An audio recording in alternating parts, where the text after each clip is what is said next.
Itafikia wakati wengine tuulize mapasta. Ça va arriver un autre moment, on va questionner le pasteur. Makanisa muko nini sie wote tuanze fungula? Qu'est-ce que vous trouvez dans les églises pour que nous tous nous puissions commencer à ouvrir nos églises? Muko jambo fulani ambalo linalificha. Il y a quelque chose qui est caché dans les églises. Ili tuanze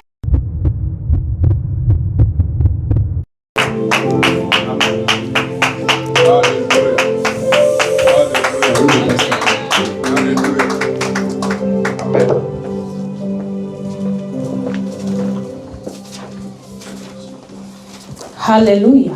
Haleluya. Jina la Bwana libarikiwe. Que le nom du Seigneur soit loué. Ninamshukuru Mungu. Je remercie Dieu Ambaye amenipa kibali kuwa mbele zenu. Lui qui m'a donné cette opportunité d'être devant vous. Na pia amewapa maono viongozi wa kanisa hili. Aussi lui qui a donné des révélations aux dirigeants de l'église. Kwa kuweza kunipa nafasi ya kuwa mbele zenu. Pour me donner un espace d'être devant vous. Kwa majina naitwa Grace Giovano. Je m'appelle Grace Giovano. Mama wa watoto wengi. Maman de plusieurs enfants. Wow. Na mme mmoja. Amen. Et un seul mari. Amena. Amen. Lakini nitaenda kuimba kidogo. Mais je veux chanter un peu.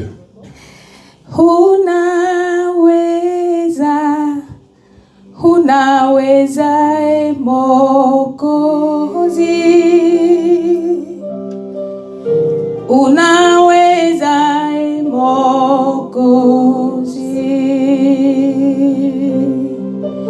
una nguvu, una nguvu, una nguvu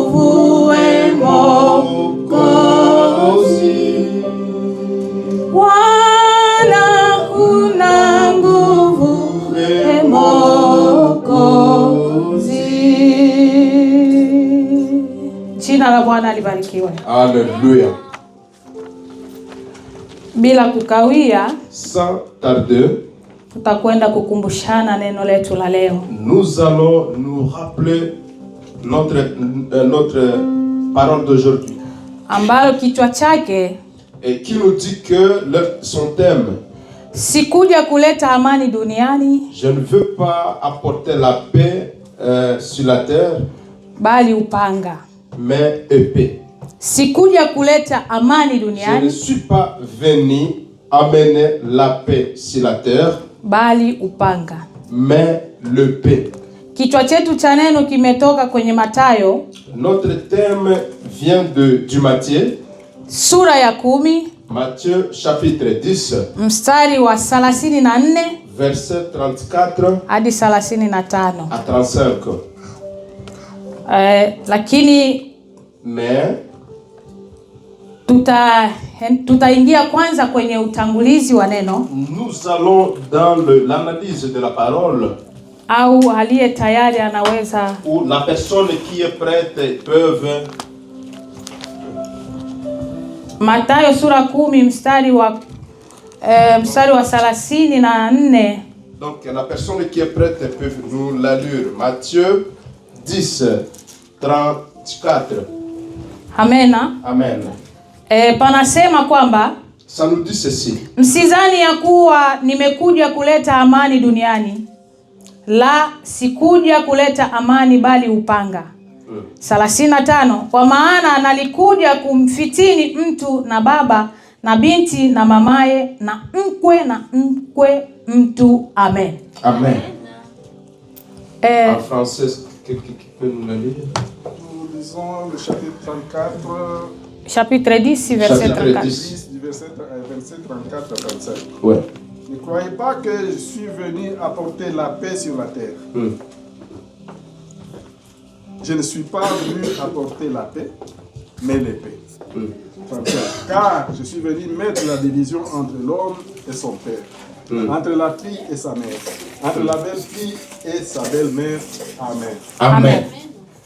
Ndio, kabla ya kufafanua neno. Donc, avant d'entrer en profondément dans l'analyse de la parole, tutakwenda kusoma utangulizi wa neno. nous allons lire l'introduction de la parole. Mwandishi wa kitabu cha Mathayo ni Mathayo mwenyewe. La personne qui a écrit l'œuvre du Matthieu, c'est Matthieu lui-même. Ambaye aliitwa kwanza Lawi.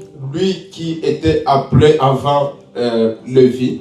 Mathayo huyu alikuwa mtoza ushuru kabla ya kuitwa na Yesu. Matthieu lui-même, c'était quelqu'un qui travaillait pour le taxe, un taxateur avant d'être appelé par Jésus-Christ. Na ni watu ambao Wayahudi waliwachukia sana kwa sababu zifuatazo. Et ce sont les gens dont les Juifs haïssaient beaucoup à cause des raisons qui suivent. Waliongeza ushuru sana kwa rahia ili wajiongezee mishahara yao au vipato vyao. Donc les autres augmentaient un peu le taxe au peuple pour avoir un peu plus d'argent dans leur poche. Walitumika sana kwenye serikali ya Rumi. Ils ont beaucoup travaillé pour le gouvernement de Rome. Na ilikuwa ya dola wakati ule. Et c'était le Romain qui était comme dol. Kama kwa wakati wetu ambayo nchi iko dola ni Marekani kwa sasa. Donc ces autres qui avaient le pouvoir comme ceux des États-Unis aujourd'hui. Na Mathayo aliandika kitabu hiki Yerusalemu, ndio aliandikia hiki kitabu. Et lui Matthieu, il a écrit ce livre en Jérusalem. Na ilikuwa baada ya kupaa kwa Yesu. Et c'était après le départ de Jésus-Christ. Na aliwaandikia Wayahudi kwa kusudi. Et il a écrit ça aux Juifs pour l'objectif la kuwaonyesha Yesu Kristo ni mfalme na masihi kama alivyotabiriwa katika Agano la Kale. De leur montrer que Jésus-Christ c'est un roi et messie comme il a été prophétisé dans les Anciens Testaments. Na ndio maana wakati Mathayo anaandika kitabu hichi, et c'est pourquoi quand Matthieu a écrit ce livre, alinukuu sana Agano la Kale. Il a beaucoup interprété l'Ancien Testament. Ambavyo ni vitabu 330 vinavyoongelea, qui a au moins 360 livres qui parlent de vinavyoongelea kwamba Yesu ni Masihi. Qui parle que Jésus-Christ c'est un Messie. Jina la Bwana libarikiwe. Que le nom du Seigneur soit loué. Bila kukawia, sans tarder, tunakwenda kuingia katika neno letu. Nous allons directement dans notre thème. Kichwa cha neno letu ni sikuja kuleta amani duniani. Notre thème qui est intitulé Je ne suis pas venu apporter la paix sur la terre, bali upanga. Mais l'épée. Mambo mawili ambayo tutakao yaona katika neno letu. Des choses dont nous allons voir dans ce thème. Amani, la paix na upanga. Et l'épée.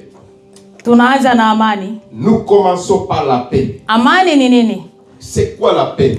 Kwa hali ya kawaida, dans un sens normal, amani ni ile ambayo la paix c'est amani ni ile ambayo unajisikia kwamba huna vurugo na mtu yeyote. La paix c'est ce que tu te sens libre. Tu n'as pas de trouble avec quelqu'un. Manyumbani kwetu tunahitaji amani. Dans notre maison nous avons besoin de la paix. Kama tumetoka Afrika kuingia mahali hapa ni kutafuta amani. Nous sommes venus de l'Afrique jusqu'ici, nous sommes venus ici pour chercher la paix. Lakini kwa ainisho ambayo nimechukua, mais de ce que je prie ici en termes, amani ni utulivu.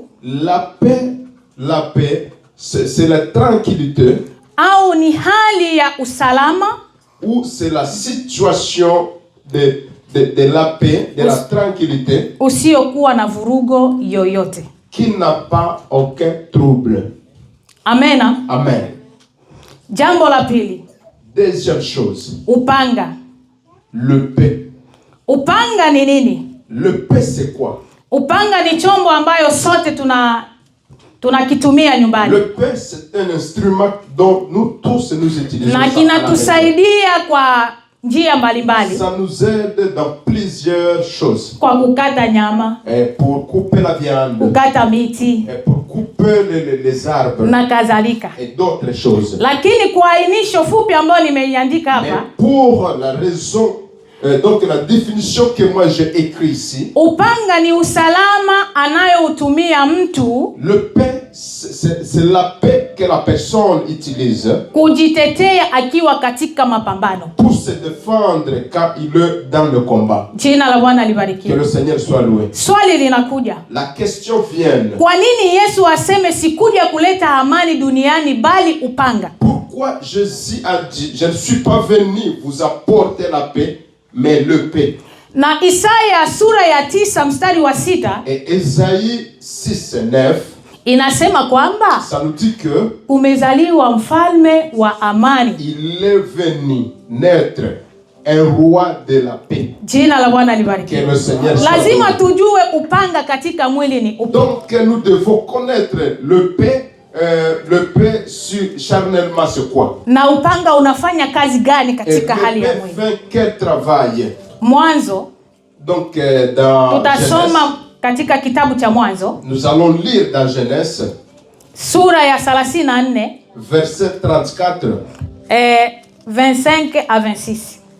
Chapitre 25 donc chapitre 34 verset 25 à 26. Inasema kwamba ça nous dit ceci. Ikawa siku ya 3 walipokuwa wakiumwa sana wana wawili wa Yakobo, Simeoni na Lawi, nduguze Dina, wakatoa kila mtu upanga wake, wakaujia mji kwa ujasiri, wakawaua wahume wote, wakawaua Hamori na Shekemu mwanawe kwa makali ya upanga, wakamtoa Dina katika nyumba ya Shekemu, wakatoka. Amen. Amen. On continue. Haleluya. Hapo tunakwenda kuona kazi ya upanga katika hali ya kimwili. Ici nous voyons le travail de l'épée dans le sens charnel. Hawa ni wana wa Yakobo. Ça, ce sont les enfants de Jacob. Ambao walichukua mpanga. Ils ont pris le pain. Na wakaenda kuua. Et ils ont allé tuer. Mji wote, wanaume wote wa ule mji. Donc une ville ou un village et tous les hommes de cette village. Wakati waliposikia kwamba dada yao Dina amebakwa. Quand ils ont entendu que leur sœur Dina a été violée. Na alibakwa na Shekemu mtoto wa Omori. Il a été violé par Shekhem, le fils d'Hamor. Na waliposikia yale, et quand ils ont entendu ça, walichukua upanga wakaenda kuwaua wahume wote. Ils ont pris le machette et ils ont allé tuer toutes les hommes. Kwa sababu kwa wana wa Israeli kubakwa, parce que chez les Israélites être violé ilikuwa ni kuaibisha familia. C'était comme la honte pour toute la famille. Ilikuwa ni unajisi. C'était comme quelque chose qui n'est pas bon. Kwa hiyo wakajichukulia wao sheria mikononi na kwenda kuua. Donc ils ont pris cette décision, ils ont allé tuer. Upanga ukafanya kazi ya kufanya nini? Donc, ya kuua. Le paix a fait ce travail de tuer. Amena. Amena. Jina la Bwana libarikiwe. Que le Seigneur soit loué. Lakini pia Mathayo 26, mais aussi dans Matthieu 26, mstari wake wa 47, verset 47 hadi 52, jusqu'à 52. Hii ni historia ya Yesu mwenyewe anapokaribia kuuawa. C'est l'histoire de Jésus-Christ lui-même quand il était proche. Maaskari walimjia kwa marungu, kwa mapanga.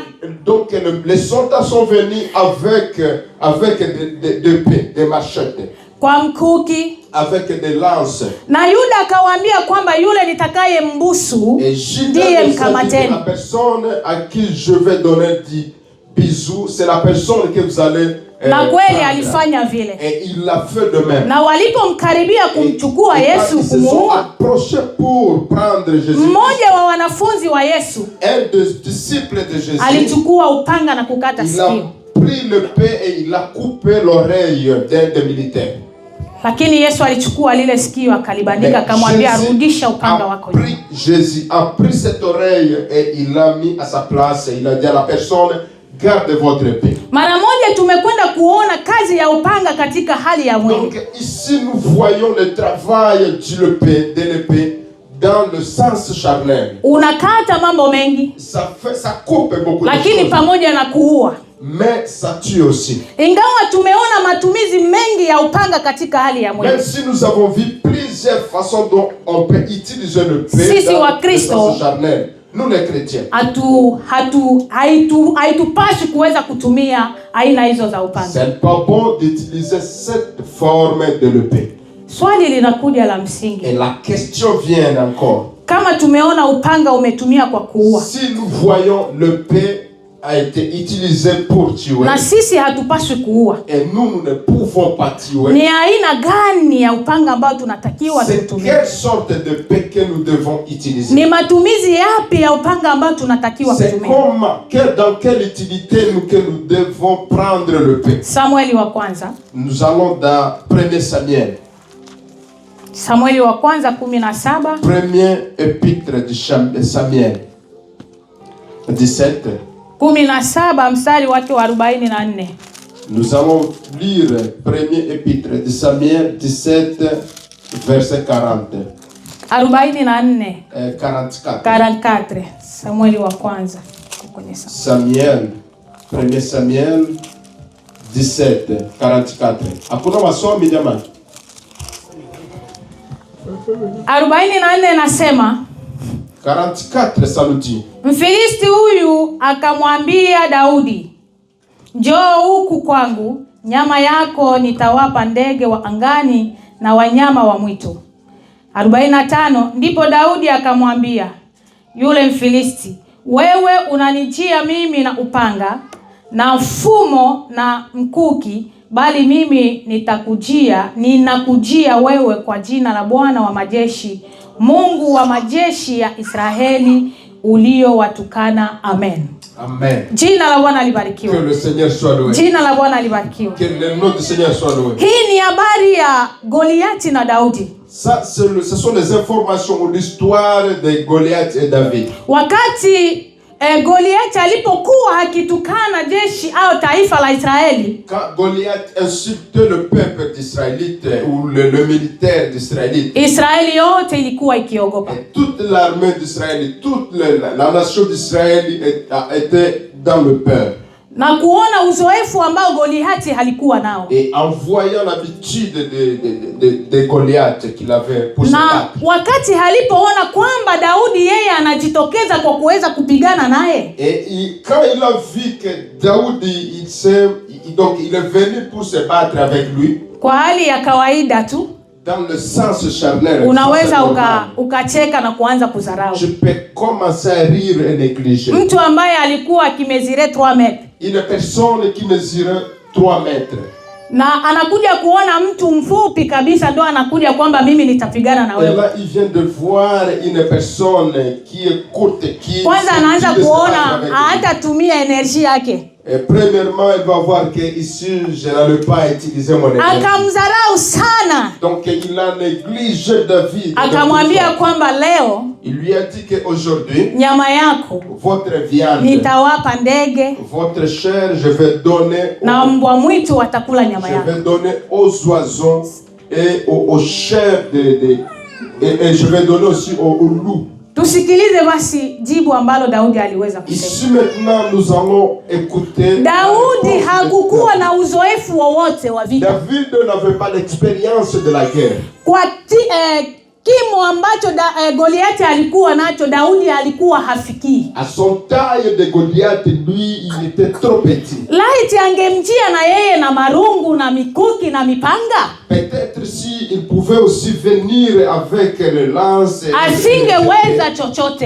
Il n'allait pas même atteindre aucune chose. Lakini Daudi alijua ni vita vya aina gani ambavyo atakwenda kupigana. David savait c'est quelle sorte de la guerre dont il va aller confronter Goliath. Ni namna gani atakavyomuingilia Goliath. Comment il va aller entrer chez Goliath. Wana wa Mungu, naomba mnisikilize. Je vous demande de mettre attention à moi, de m'écouter bien. Wakati unaona jaribu linapokujia, quand tu vois la tentation arriver, vita vinavyokujia, quand tu vois la guerre arriver, kabla ya kuingia kwenye uwanja wa mapambano, avant d'entrer sur le champ de la guerre, anza angalia kwanza ni aina gani ya mapambano. Commencez à regarder, à examiner gani ya vita que tu t'affrontes.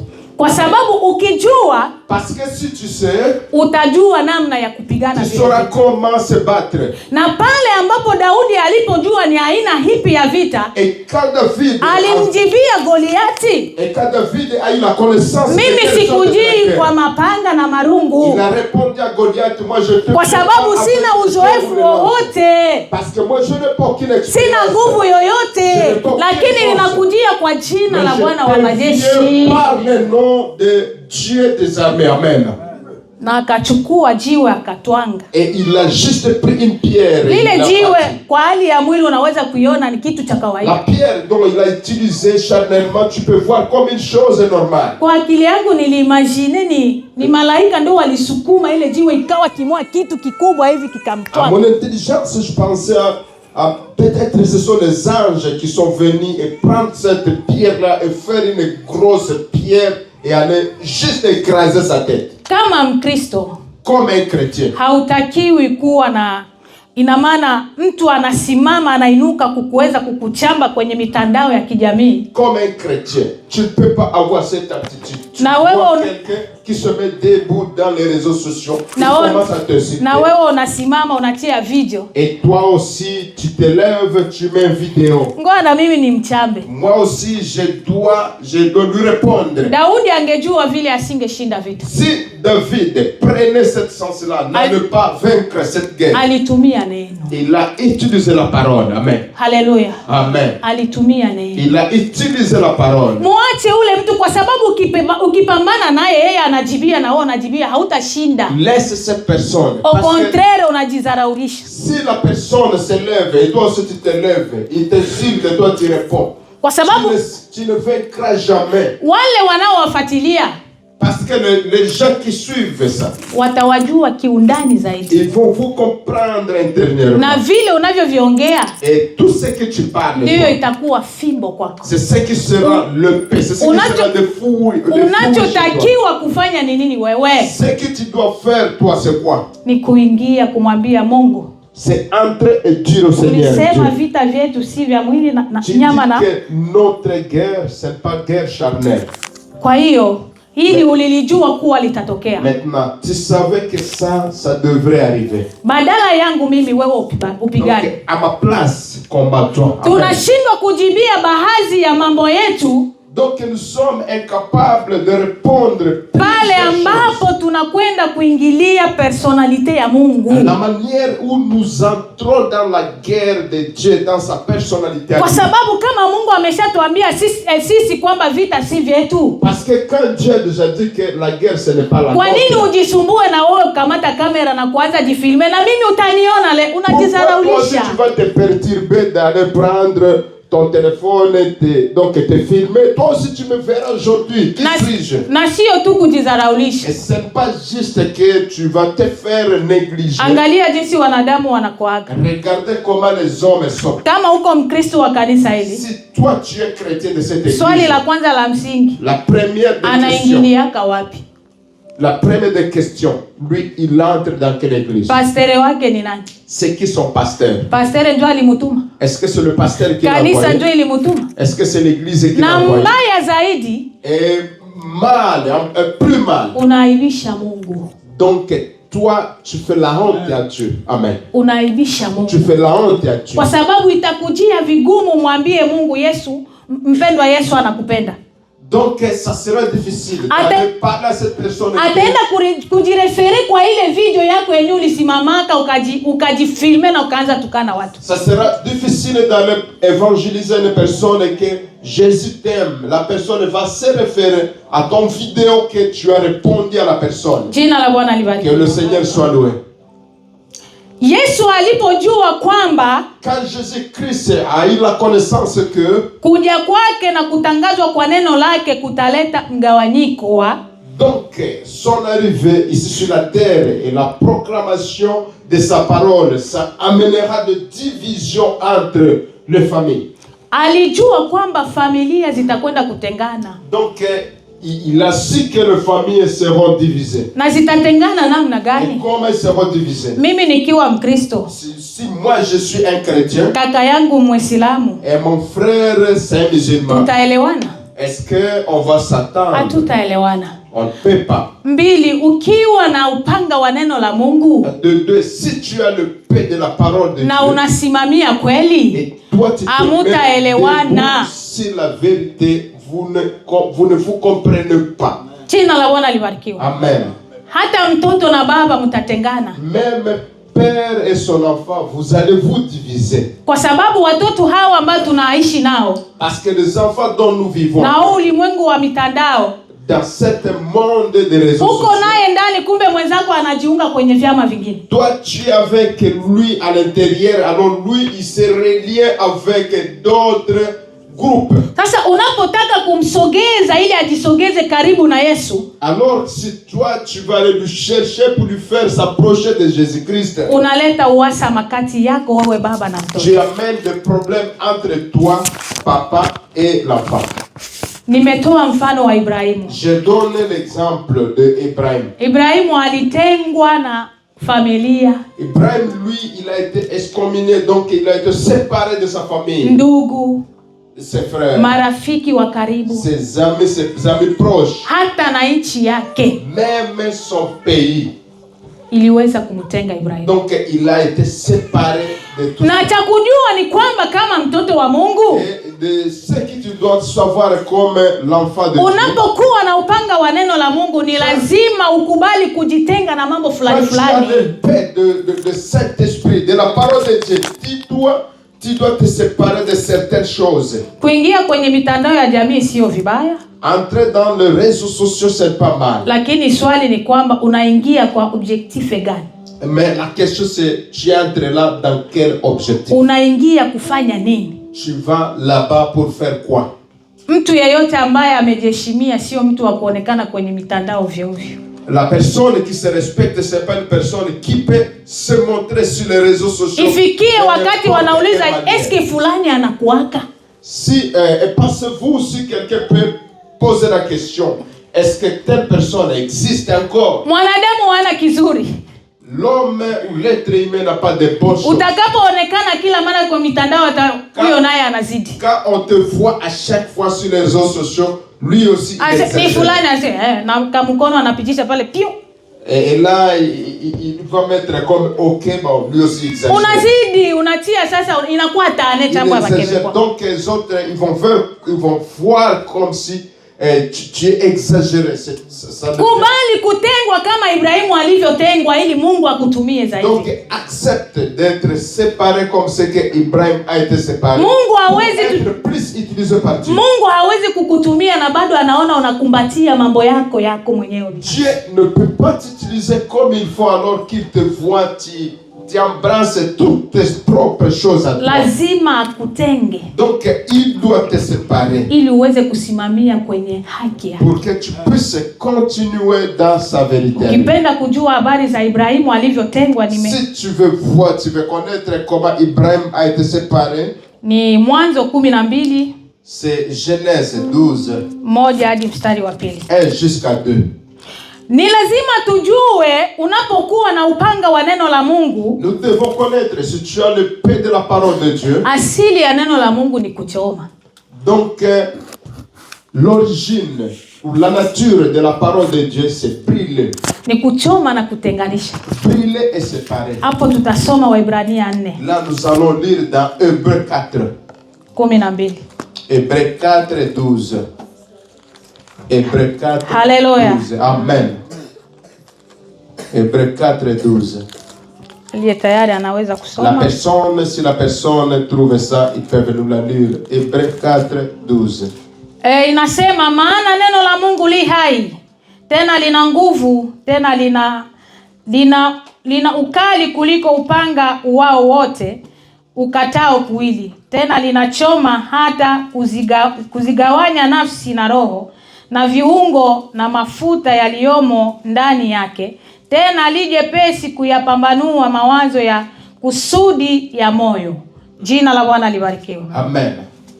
Unapokuwa na upanga wa neno la Mungu, quand tu as le paix de la parole de Dieu, utajitenga na mambo fulani fulani, tu vas te séparer de plusieurs choses. bila hata mtu mwingine kukuambia hichi unachokifanya ni kibaya. Sans que la personne, d'autres personnes te disent que tout ce que tu es en train de faire est mauvais. Lile neno ambalo liko ndani yako, La parole qui est dans toi, litakwenda kukuonesha na kukuambia kwamba hichi unachokifanya hakiendani na mapenzi ya Mungu. va te montrer ce que tu es en train de faire, Donc ça ne plaise pas à Dieu. Kama wanadamu wanakiona ni kibaya, zaidi Mungu. Si les hommes le voient que ce n'est pas bon, alors Dieu.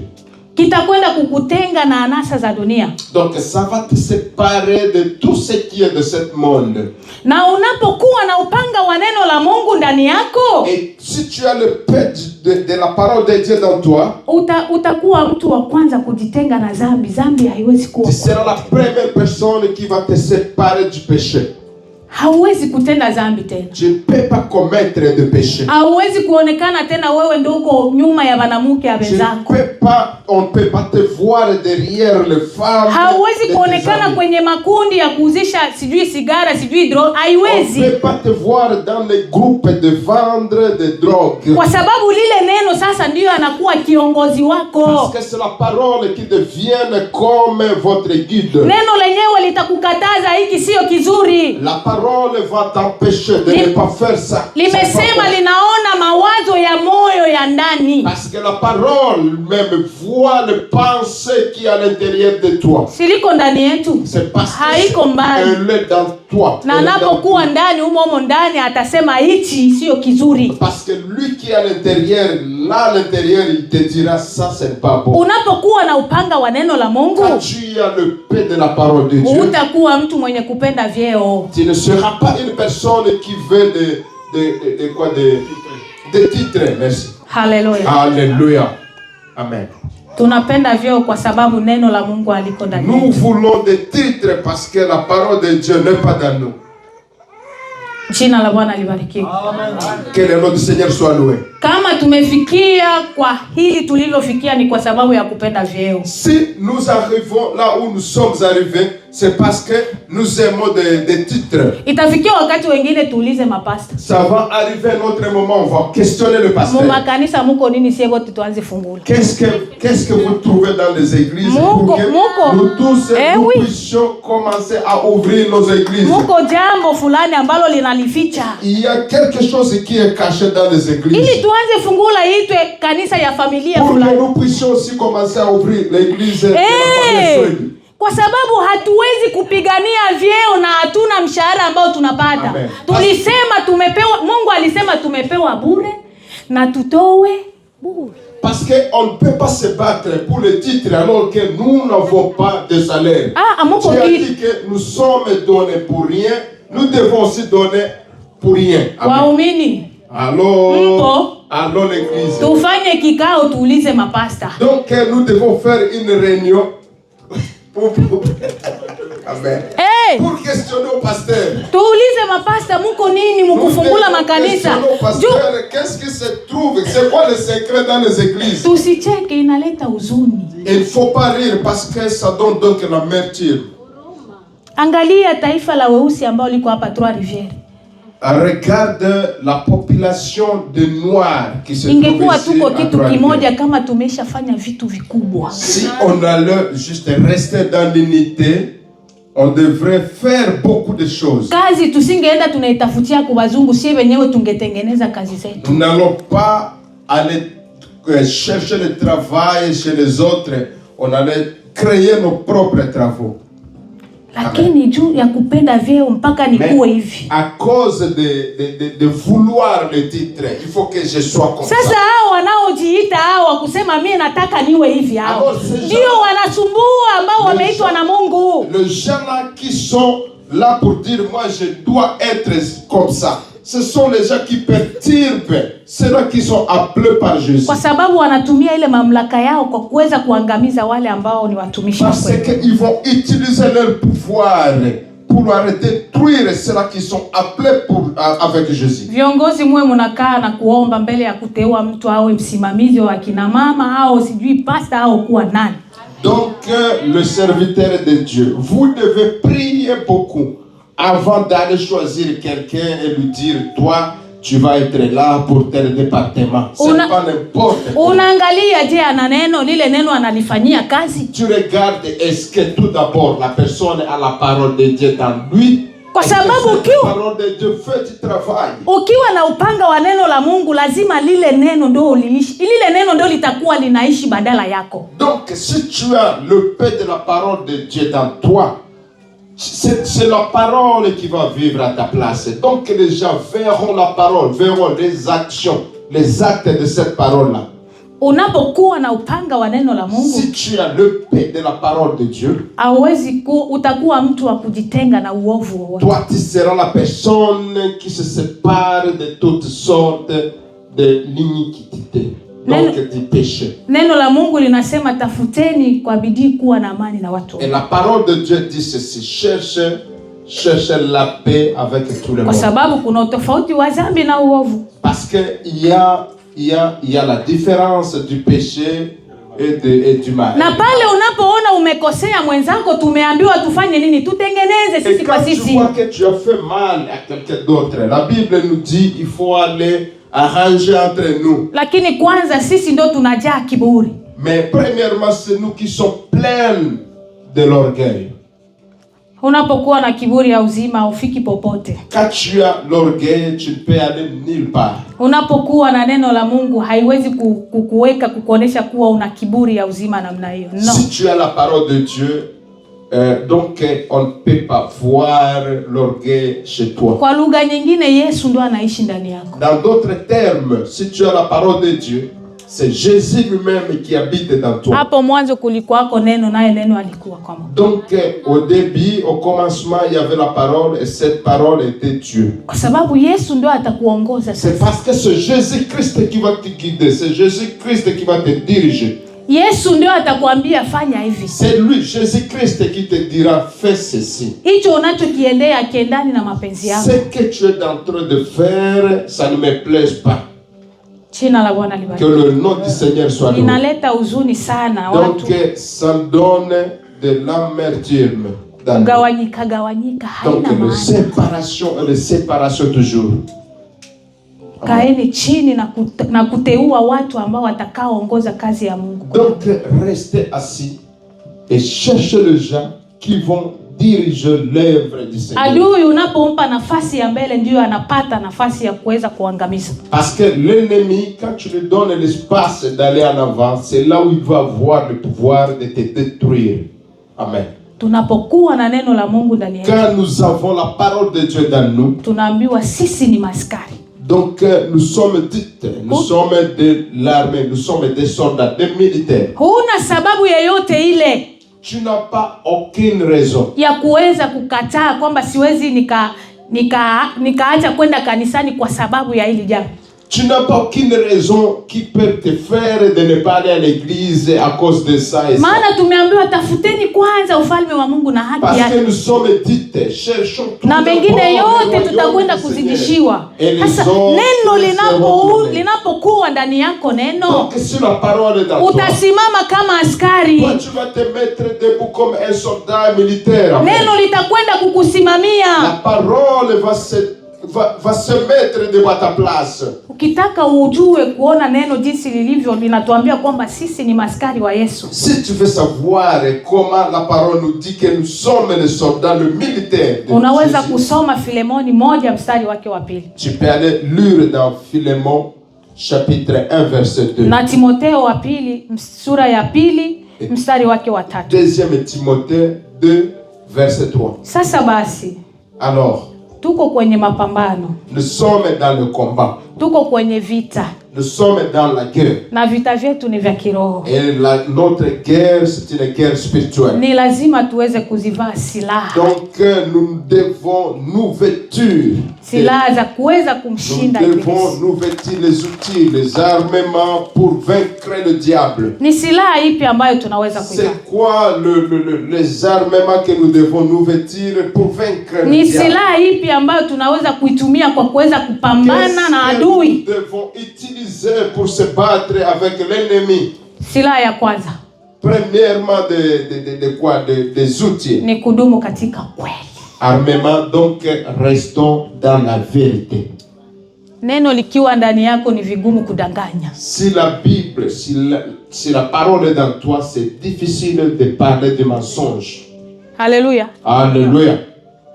Unakuta pasteri anakudanganya, unajiuliza huyu ni pasteri wa Mungu au ni pasteri? Donc tu te retrouves un pasteur qui te bat des mensonges, Là, tu te questionnes toi-même, est-ce que c'est un pasteur de Dieu ou c'est un pasteur de diable? Il est très rassurant. Il te rassure. Haleluya. Amen.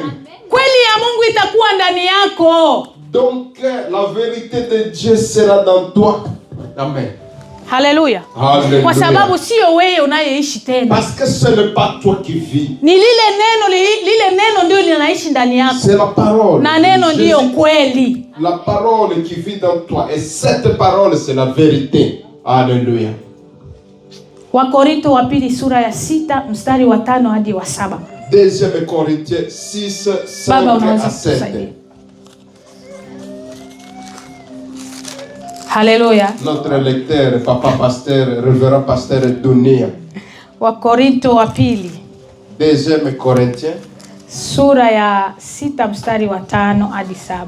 Korinto wa pili sura ya 6 mstari wa 5 hadi 7. Neno la Mungu linasema. Amena. Katika mapigo, katika vifungo, katika fitina, katika taabu, katika kukesha, katika kufunga sisi, katika kuwa safi, katika elimu, katika uvumilivu, katika utu wema, katika Roho Mtakatifu, katika upendo usio unafiki. Amen. 7. Katika neno la kweli, katika nguvu ya Mungu. Amen. Kwa silaha za haki za mkono wa kuume na za mkono wa kushoto. Amen. Amen. Haleluya. Alléluia. Neno likiwa ndani yako, Si la parole est dans toi, kudanganya ni vigumu. c'est difficile de parler de mensonges. Na hii kweli Et cette ndio vérité, inabomoa hata ndoa zetu. c'est ce qui détruit même nos foyers. Ndio inatenganisha hata familia. Ça sépare même le Ndio famille. inatenganisha hata waumini. Ça sépare même. Kwa sababu même neno les halimo chrétiens. ndani yako. Parce que tu n'as pas la parole Kweli dans toi. haiko ndani yako. Il n'y a pas la vérité dans toi. Uko unadanganya, unafikiria shetani ni bwana mkubwa yako. Donc toi tu mens, tu parles des mensonges jusqu'à ce que les gens pensent que le diable lui-même c'est ton frère. Silaha ya pili ambayo tunatakiwa kuivaa, Donc deuxième armement que nous devons avoir, ni imani. c'est la foi. Amen.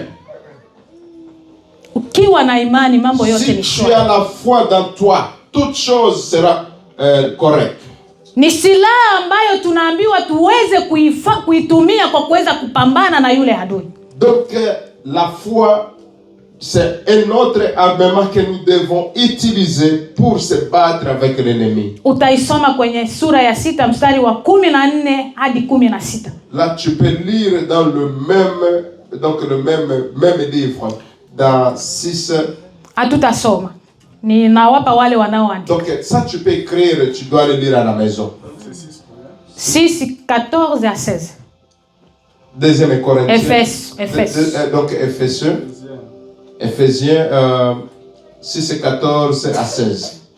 Ili andiko lako la kwanza wangilianza kwa verse ya 3. Amen. Ndio ilikuwa vizuri. Amen. Ambayo linasema hivi. Tusiwe kwazo la namna yoyote. Katika jambo lolote ili utumishi wetu usilaumiwe. 4. Bali katika kila neno tujipatie sifa njema kama watumishi wa Mungu katika saburi nyingi, katika ziki. Ndio sasa unaendelea. Naende. Haleluya. Amen. Jina la Bwana libarikiwe. Hallelujah. Amen. Amen. Ukiwa na neno la Mungu, Si tu as la parole de Dieu, utakuwa mtumishi ambaye unakwenda kushuhudiwa na kila mtu. tu seras un serviteur dont tout le monde témoignera de Acha toi. kujifariji ati mti mzuri ndio unaopigwa mawe. Hata wenye uko nyoka unapigwa mawe. Toi, il ne faut pas juste parler que on parle de moi parce que je suis un arbre qui a des fruits, donc on doit lancer les pierres là où il y a des fruits. Non, même si sur l'arbre il y a un serpent, on lance aussi des pierres. Peut-être toi tu es un serpent. Tena ile ndio tunapiga kabisa na vile vimagogo. Là où il y a un serpent, c'est là où on lance tout. Sasa ukiachilia sitaluma batu. Parce que si on laisse aller, là, quand il y a des fruits, on lance les pierres avec l'attention. On ne peut pas détruire les petits fruits. Mais quand il y a le serpent, non. on lance tout ce qu'on a à notre possession. Na kuachilia hiyo miti ambayo inanyoka ndio inauma waumini. Et quand on laisse passer les arbres là où il y a des serpents, c'est là où le serpent va venir mordre les chrétiens, les croyants. Haleluya. Amen. Mnaweza kuona ni rahisi lakini ni aibu na ni huzuni. Vous pouvez penser que c'est facile, mais ce sont des choses de la honte. Unaenda kukanisa ya fulani. Tu vas à l'église de qui? De tel.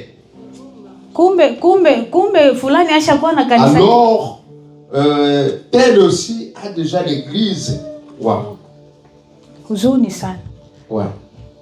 Wakina mama tusimame tupige maombi ya. Le maman, mettons-nous debout. Mettons-nous debout dans la prière. Mungu asambaratishe hivi vyote tuwe kitu kimoja. Que Dieu détruise tout ça, que nous soyons les gens qui sont unis. Shetani anaona nguvu ya umoja, anaijua. Le diable, il voit la force de l'unité, il sait ça. Lakini silaha ya tatu, mais troisième armement, ni kuwa na haki.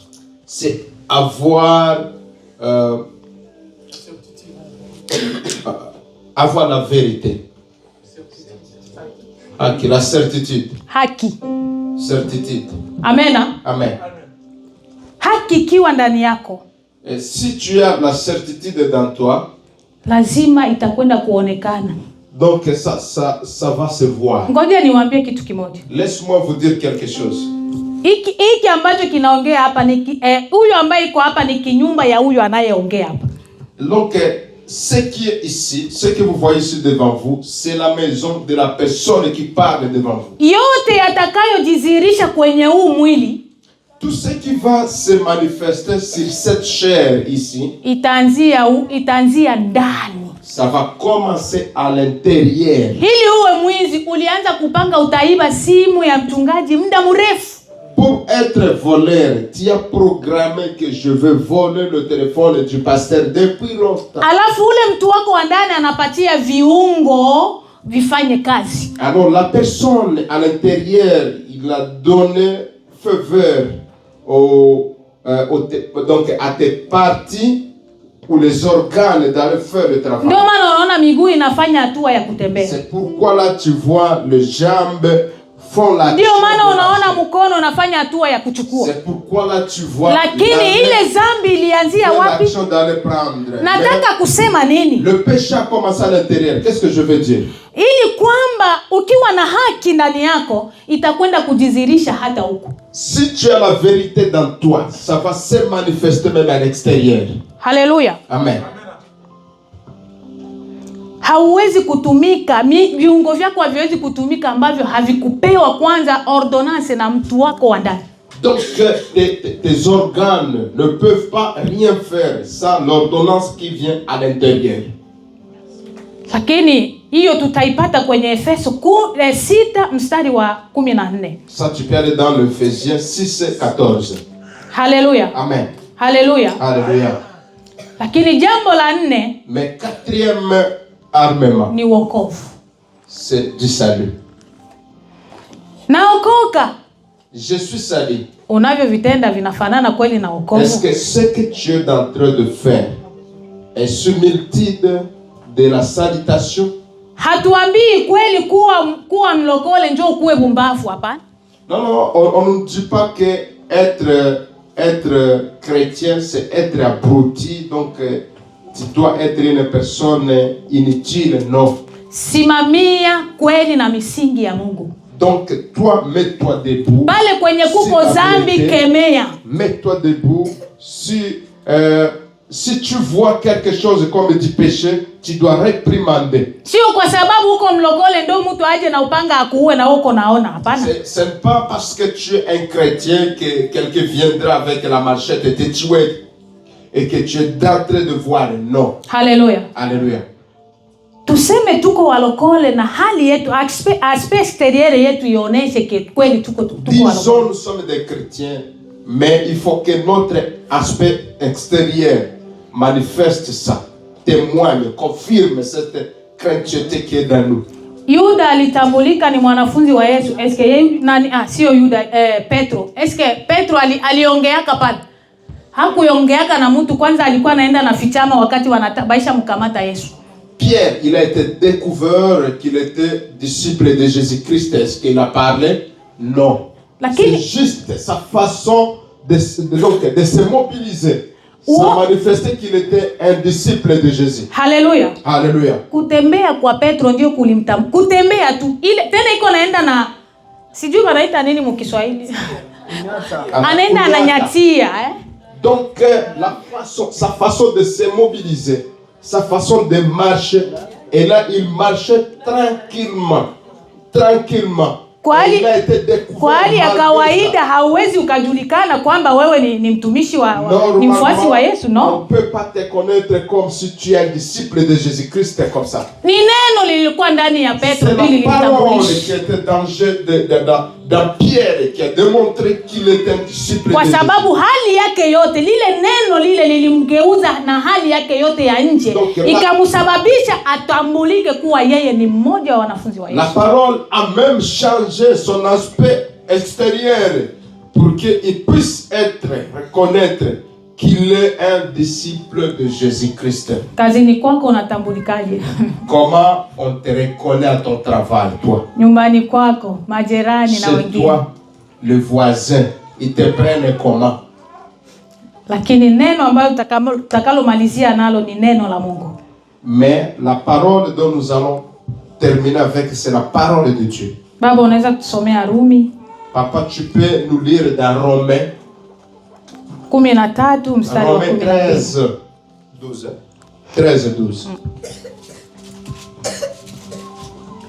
Romains 13, 12. Oui.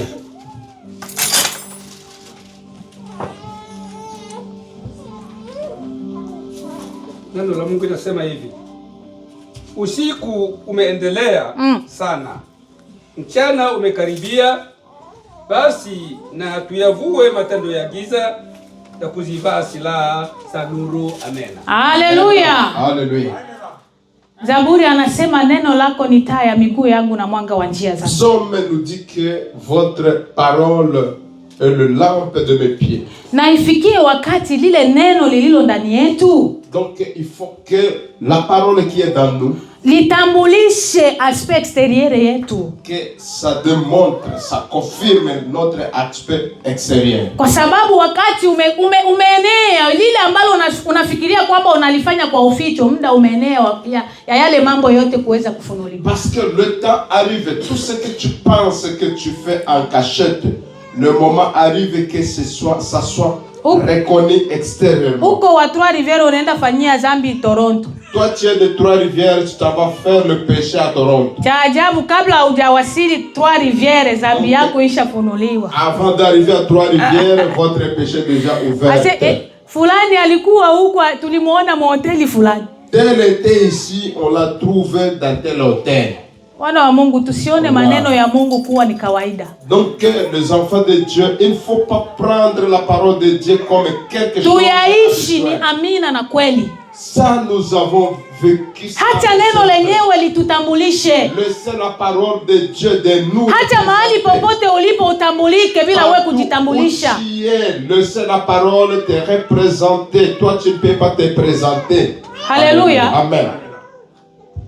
Mtu ambaye anajua hana muda wa kujitambulisha. La personne qui sait ça, il n'a pas besoin de se présenter. Donc sa façon d'être, ses actes. Kwa kumalizia, pour terminer, tujue kwamba vita vyetu nous devons connaître que notre combat havionekani kwa macho ya nyama. C'est pas un combat qui se voit à l'œil uni. Unapoona mtu anakuja kukushambulia, quand tu vois quelqu'un qui vient t'attaquer, usimuone ule mtu ni Grace au ni Sofia ndo alikuja kunichambulia. Il faut pas voir cette personne que c'était qui vient me. Ona ni shetani alimtumia yule mtu. Il faut voir le diable qui a utilisé cette personne. Na wanachokitafuta ni kile ile dépôt ambayo Mungu ameweka ndani yako iweze kuizima. Et ce qui cherche c'est le dépôt, c'est ce que Dieu a mis dans toi. Tukiwa na upanga wa neno la Mungu. Si nous avons le peu de la parole de Dieu. tutumike kazi kama Mungu alivyotuitia. Donc travaillons le travail du Seigneur, faisons l'œuvre du Seigneur comme ce que Dieu nous a appris. Kwa wakati unaofaa na usiofaa. Au bon moment et au moment qui n'est pas bon. Haleluya. Amen. Basi tusimame. Mettons-nous tous debout. Ninahitaji moja tu ambayo tutakwenda kuliombea hapa kwa. J'ai juste une seule requête que nous allons prier. Mungu atusaidie. Que Dieu nous aide. Neno lake liwe kwa wingi ndani yetu. Que sa parole soit abondamment dans notre. Maana ikiwa ndani yetu. Parce que si la parole est dans nous, tutajua namna ya kulitumia. Nous saurons comment l'utiliser. Litakwenda kutuongoza katika njia iliyo sahihi. Ça va nous guider dans le bon chemin. Litakwenda kututambulisha mahali popote. Ça va nous représenter partout où nous sommes. Una haja ya kuweza kujitambulisha. Tu n'as pas besoin de te représenter. Baba niongoze, nimalize mwendo salama, niongoze Baba. Baba niongoze, nimalize mwendo salama. Mama niongoze, nimalize mwendo salama, nimalize mwendo. Baba niongoze Baba. Mwendo salama. Mama niongoze Baba, nimalize mwendo salama, niongoze Baba. Baba niongoze Baba, Baba yangu nimalize mwendo. Haleluya.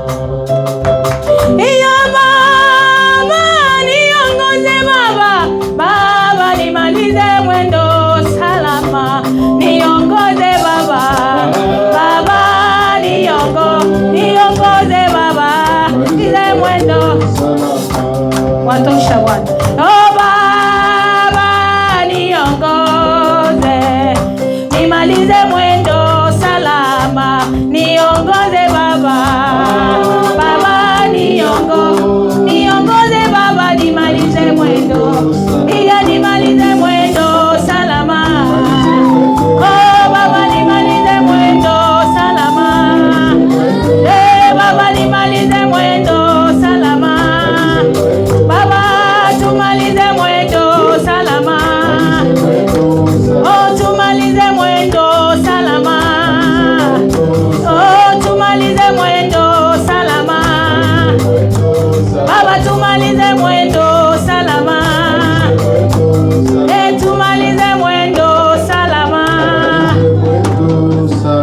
Karibu kwa maombi. Baba uliye juu ya mbingu zote, mwaminifu na mkamilifu kama ushivyo.